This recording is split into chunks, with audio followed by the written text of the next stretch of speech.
حضرت فضیل بن ایاز بہت بڑے بزرگ گزرے. جوانی کا زمانہ تھا تو ایک خاتون سے آشنائی ہو گئی، محبت کا ربط قائم ہو گیا. تو ظاہر جوانی مستانی ہوتی ہے اور جنون کا ایک شعبہ کہا گیا ہے جوانی کو، اور پھر دل میں اس طرح کے رجحان پیدا ہو جائیں تو پھر وہ جنون کئی گنا بڑھ جاتا ہے. تو اس کے ساتھ وقت طے کیا اور اس کے ملنے کے لیے بے تابی کے ساتھ ان گھڑیوں کا، ان لمحوں کا انتظار کرنے لگے. خیر جب وہ وقت آیا تو اس کے گھر کی طرف چلے اور اس کے گھر کی دیوار پھلانگنے لگے تھے کہ ساتھ والے مکان سے کسی قاری قرآن کی تلاوت کی آواز کانوں میں پڑی. اور وہ پڑھ کیا رہا تھا، الم یان للذین آمنوا ان تخشع قلوبهم لذکر اللہ وما نزل من الحق. کیا اہل ایمان پہ وہ وقت نہیں آیا کہ ان کے دل اللہ کے ذکر اور اللہ کی یاد، اس کی محبت میں تڑپ اٹھیں اور وہ خوف خدا میں مبتلا ہو، اور جو نازل ہوا قرآن، اس قرآن کی محبت میں اس کے دل میں خشیت پیدا ہو. بس یہ کانوں میں پڑنے کی دیر تھی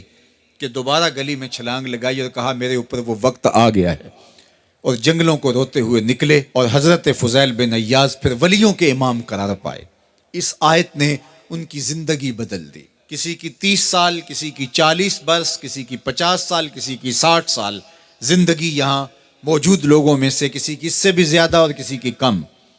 اس آیت کریمہ کو ذرا اپنے اوپر وارد کریں تو اللہ ہمیں نصیب کر دے کہ ہمارے دل تیرے خوف سے کانپ اٹھے اور تیری خشیت سے ہمارے دل لرز اٹھیں، اور قرآن کے ساتھ ہمارا ربط مضبوط اور مستحکم ہو جائے، اور ہم یہ اقرار کرتے ہوئے تیرے حضور حاضر ہو جائیں، مالک وہ وقت آ گیا ہے کہ ہمارے دل تیری یاد سے، تیری محبت سے، تیرے پیار سے مالا مال ہو گئے، اور اپنی باقی زندگی ہم تیرے پیار میں، تیری محبت میں اور تیری یاد میں بسر کریں گے.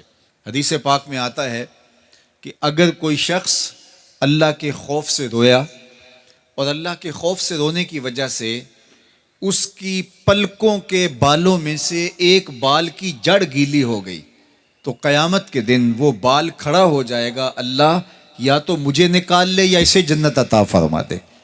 تو اللہ جل شانہ اس بال کو تو آنکھ سے نہیں نوچے گا، بلکہ اس شخص کو اللہ جنت عطا فرما دے گا. اللہ اکبر. گناہگار کی آنکھ کا پانی اللہ کے غصے کی آگ کو ٹھنڈا کر دیتا ہے. اس لیے ہمیں رونے کا کہا گیا، فَلْيَضْحَكُوا قَلِيلًا وَلْيَبْكُوا كَثِيرًا.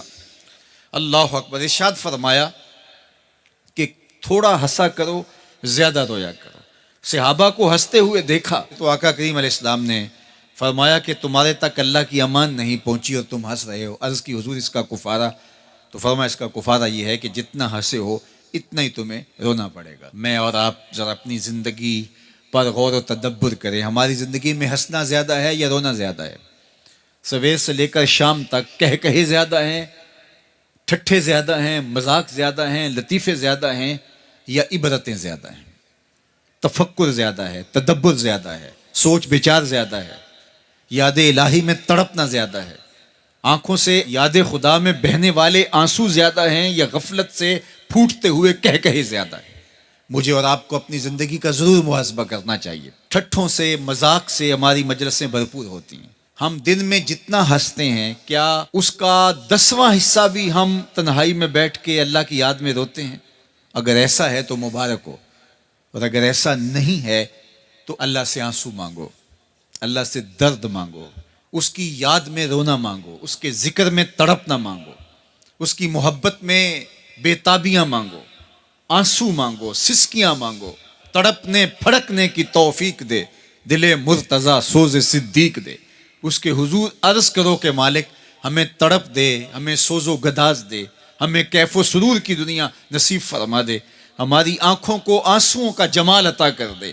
اور اگر ہماری آنکھوں میں آنسو نہیں ہیں، ہمارے پاس کہے ہیں، کہتے ہیں جو ہنستا ہوا گناہ کرے گا وہ روتا ہوا جہنم میں جائے گا، اور جس نے یہاں دکھ سہے، تکلیفیں سہی، آلام سہے، اس کے بدلے میں اللہ تعالیٰ اس کو وہاں راحتیں عطا فرمائے گا.